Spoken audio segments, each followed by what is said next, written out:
এটা তো বেসিক জায়গাটা, উনি যে গণ অভ্যুত্থান অস্বীকার করেছেন এই বক্তব্যের মধ্য দিয়ে, সংসদে কেন গণ অভ্যুত্থান হলো না? সংসদে উনি কেন যেতে পারেন নাই? সংসদে গত 15 বছর বিরোধী দল হিসেবে কিন্তু বিএনপি ব্যর্থ। এখন বিএনপি নাকি সরকার গঠনের প্রচেষ্টা করছে।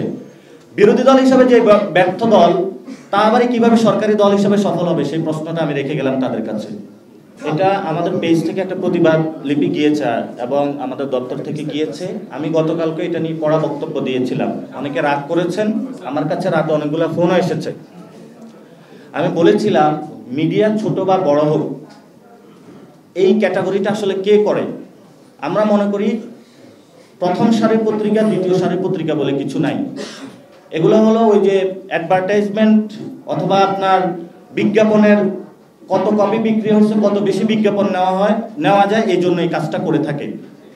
একটা ছোট পত্রিকা হতে পারে, উনি যদি সত্য নিউজ প্রকাশ করে, সত্য তথ্য তুলে ধরে, একটা বড় যে পত্রিকাগুলো তথাগত পত্রিকা, তার চেয়ে আমি তাকে বেশি সম্মান করব। আর বড় যদি কোনো পত্রিকা মিথ্যা তথ্য দেয়, তাহলে সেই ক্ষেত্রে আমি তাকে সম্মান করতে পারবো না। এই জন্য আমরা জানি যে এই ধরনের অসত্য তথ্য দিয়ে বর্তমানে বিভ্রাট সৃষ্টি করা হচ্ছে। এই বিভ্রাট থেকে আপনাদেরকেও আমরা বলবো যে সতর্ক থাকার জন্য। এই মিথ্যা তথ্যে অনুপ্রাণিত হয়ে আপনারা আরেকটি মিথ্যা তথ্যের অংশীদার হবেন না।